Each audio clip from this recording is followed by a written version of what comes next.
Al Durr وهادي الكلم بمديح الهادي تنتظم ضاءت بالمختار الظلم وحلا في مولده النغم قسما بالله رب العالمين وقضينا غير دين الله دين فهو دين الحق دين الأنبياء.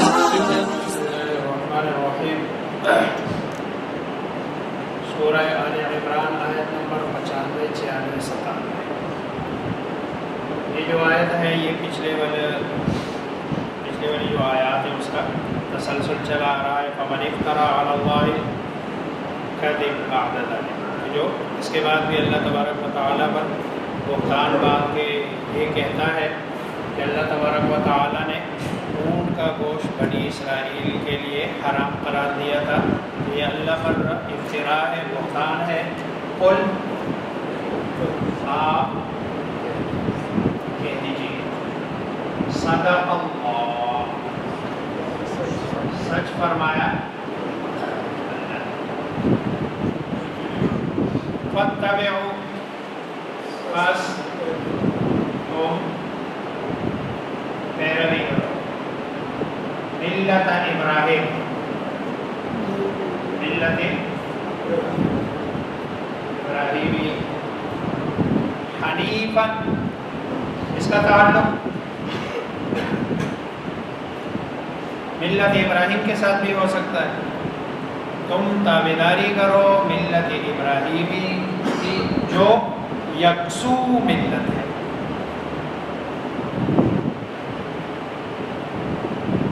اور اس کا تعلق اتبعو کے ساتھ ہے. اتبعو حنیفا کہ تم ملت ابراہیمی کا اتباع کرو یکسو ہو کر. دونوں کے ساتھ اس کا تعلق. اور اس تعلق میں کوئی مطلب ہے معنی میں کوئی فرق. یا تو تم ملت ابراہیمی کی تابعداری کرو یکسوئی کے ساتھ تو فاتبعوا حنیفا ملت ابراہیم. اور یا یہ کہ تم تابعداری کرو ملت ابراہیمی کی جو یکسوئی والا دین ہے اور یکسوئی والی ملت ہے. اور وہ یکسوئی کیا ہے؟ لا الہ الا اللہ، کہ اللہ تبارک و تعالیٰ کے سوا کوئی معبود نہیں ہے. وما کان من المشرکین، اور نہ تھے وہ من المشرکین، مشرکین سے یعنی اللہ کے ساتھ کسی کو شریک بنانے والے نہیں تھے. اور ابراہیم علیہ السلام ایک ہی رب کی پیروی کرنے والے تھے. ان اول بیت وضع للناس، ان بے شک اول بیت پہلا، بیت گھر، وضع جو بنایا گیا، وضع کے اصل میں معنی ہے رکھا گیا، للناس لوگوں کے لیے. لوگوں کے لیے کا کیا مطلب ہے؟ لوگوں کی عبادت کے لیے. للناس لوگوں کے لیے یعنی لوگوں کا فائدہ ہے. اب ظاہری بات ہے وہاں بیت اللہ میں سوائے اس کے کہ وہاں بندہ اللہ کی عبادت کرے اس کے اور کیا فائدہ ہے. وضع للناس، للذی یہ لام تاکید کے لیے ہے. الذی وہ جو ببکہ مکہ میں ہے. بکہ اور مکہ یہ عرب والا ہے. یہ با کو میم اور میم کو با. یہ اور اس کی وجہ یہ ہے کہ ہر وہ دو حرف جن کا مخرج یعنی نکلنے کی جگہ ایک ہو یا قریب المخرج ہو، وہ عرب والے ایک کی جگہ دوسرے کو استعمال کرتے ہیں. با اور میم دونوں کا مخرج ہونٹوں کا ملاپ ہے. بس اتنا فرق ہے کہ ایک تری سے اور دوسرا خشکی سے. یعنی دونوں دیکھو میم اور با، میم اور با. میم ہونٹوں کی خشکی سے، خشک والے حصے سے، اور با یہ تری والے حصے، دونوں کے ملاپ سے یہ میم اور با. اس لیے مکہ کو بکہ. جیسے عرب والے لازم کو لازم کہتے ہیں، لازم کو لازم کہتے ہیں. حالانکہ دیکھو کتنا بڑا فرق ہے، لیکن لازم کو وہ کہہ دیتے ہیں لازم. اور ان کی زبان ہے، ظاہری بات ہے جس کی زبان ہو وہ جیسے اس کو استعمال کرے اس اس میں کوئی بندہ کچھ کر نہیں سکتا. للذی ببکہ، وہ جو مکہ میں ہے، مبارکن، برکت والا، وہدن، اور ہدایت کی جگہ ہے، مرکز ہے، للعالمین، تمام جہانوں کے لیے. حضرت ابو ذر رضی اللہ تعالی عنہ سے مروی ہے، میں نے رسول اللہ صلی اللہ علیہ وسلم سے پوچھا کہ سب سے پہلی جس مسجد کی روئی زمین پر تعمیر ہوئی ہے وہ کون سی ہے؟ تو آپ نے فرمایا المسجد الحرام، یعنی بیت اللہ. یہ سب سے پہلی تعمیر ہے جو اللہ تبارک و تعالی، قرطبی نے تو لکھا ہے کہ ساری مخلوق کی پیدائش سے 2000 سال پہلے اللہ نے اس کی تعمیر کر دی. پہلی تعمیر حضرت آدم علیہ السلام کے زمانے کی ہے، اور دوسری تعمیر پھر حضرت ابراہیم علیہ السلام نے کی، اور تیسری جو آخری تعمیر ہے وہ سرکار دو عالم محمد مصطفیٰ صلی اللہ علیہ وسلم سے ہے. اور اسی میں وہ حتیم والا حصہ رہ گیا تھا، کیونکہ وہ اس زمانے میں تھے تو سارے وہ لوگ جس وقت اس کی بناوٹ ہو رہی تھی تو تھے تو مشرکین، لیکن لوگ پکے ڈھکے تھے، اس لیے کہ اس میں حرام کا پیسہ نہیں لگا رہے تھے. وہ کہتے ہیں کہ یہ چونکہ اللہ کا گھر، اس لیے اللہ کے گھر میں پیسہ کون سا لگنا چاہیے؟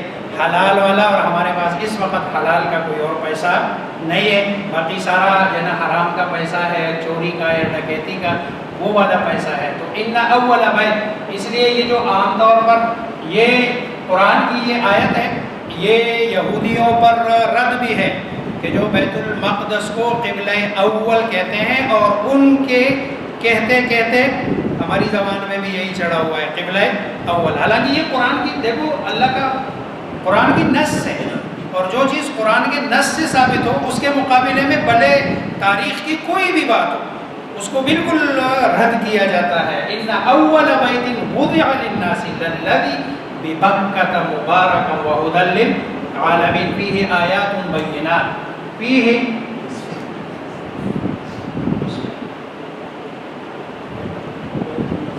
وہی بیت میں آیات،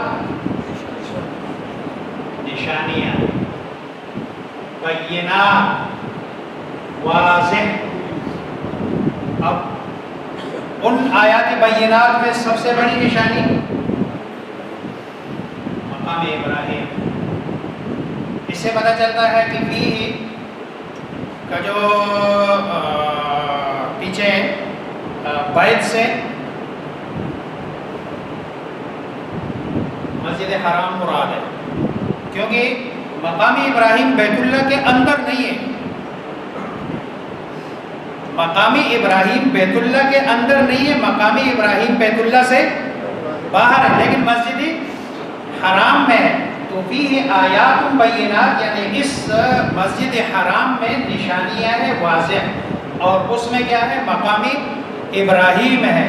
وَمَنْ دَخَلَهُ كَانَ آمِنًا، اور جو داخل ہوا ہو اس میں کانا آمنا، ہو گیا امن والا.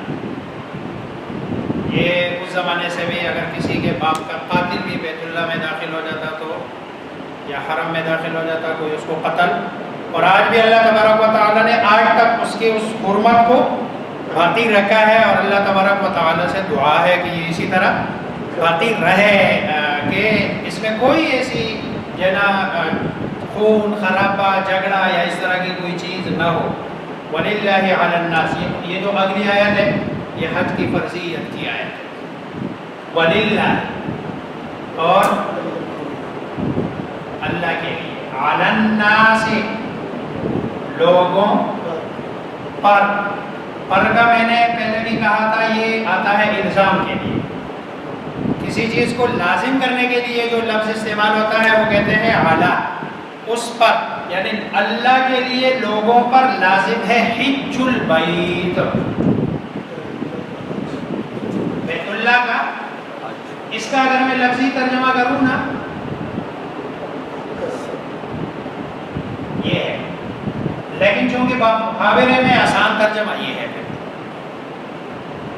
کہ قصد اور ارادہ، لیکن اس کے لیے شرط ہے، اور وہ شرط کیا ہے؟ من استطاع الیہ سبیلا، من استطاع جو استطاعت رکھے، الیہ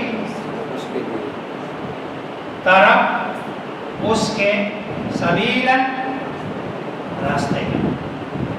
اب راستے کا استطاعت کا کیا مطلب ہے؟ راستے کے استطاعت کا مطلب ہے کہ اس کو اس مسافت پار کرنے کے لیے اس کے پاس وسائل موجود ہو، ذاتی راہ جس کو کہتے ہیں، اس کے پاس ذاتی راہ ہو۔ اور دوسری چیز یہ ہے، اگر ذاتی راہ ہے، جیسے ابھی پیچھے 2 سال 3 سال کروڑے کا تھا، تو لوگوں کے پاس کروڑوں روپے تھے، لیکن راستہ امن والا نہیں تھا، راستہ کوئی طے نہیں کہ بندہ جا سکے، تو وہ بھی اس میں آتا ہے۔ اسی طرح کبھی ایسے بھی ہوتا ہے کہ بندہ پیسہ بھی ہے، راستہ بھی ٹھیک ہے، لیکن خود بیمار ہے اور وہ اس سفر کی مشقت کو برداشت نہیں کر سکتا۔ تو یہ ساری چیزیں، اس سے یہ جو لوگ بہت سارے ہمارے معاشرے میں ہے، کروڑوں اربوں روپے کے مالک ہوتے ہیں اور ساری زندگی اللہ ان کو حج کی توفیق، اور وہ اس کو کہتے ہیں یار یہ تو بس ایسے ہی ہے، اس کو فرضیت یا فرض نہیں سمجھتے ہیں۔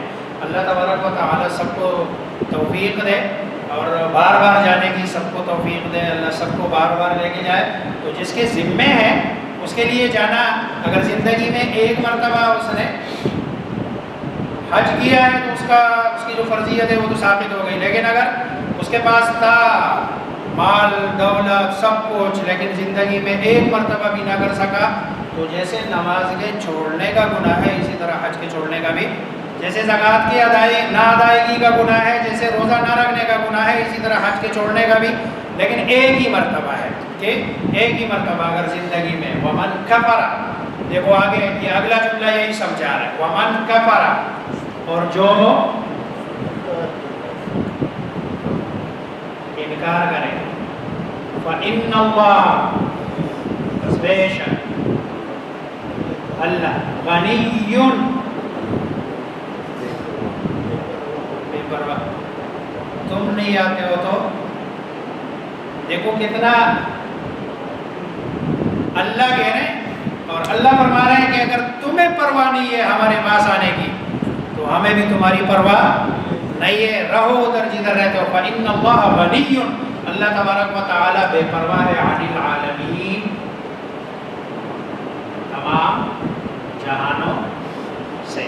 اللہ تبارک و تعالیٰ کو نہیں ضرورت، جیسے کہ وہ ایک حدیث میں آتا ہے کہ اگر ساری دنیا اللہ کی عبادت کرے اور اللہ کی بڑائی بیان کرے تو اللہ کی شان میں اتنا بھی اضافہ نہیں کر سکتے، اور نعوذ باللہ سب اللہ کی بڑائی کو ترک کر دے اور نعوذ باللہ اللہ کی بڑائی کے خلاف برائی بیان کرے تو اللہ کی شان میں اتنی بھی کمی نہیں کر سکتے ہیں، الا یہ کہ اگر اللہ کی بڑائیاں بیان کرتا ہے تو اپنا فائدہ ہے، اور اگر نہیں بیان کرتا ہے تو اپنا ہی نقصان ہے۔ اللہ مجھے آپ سب کو سمجھنے عمل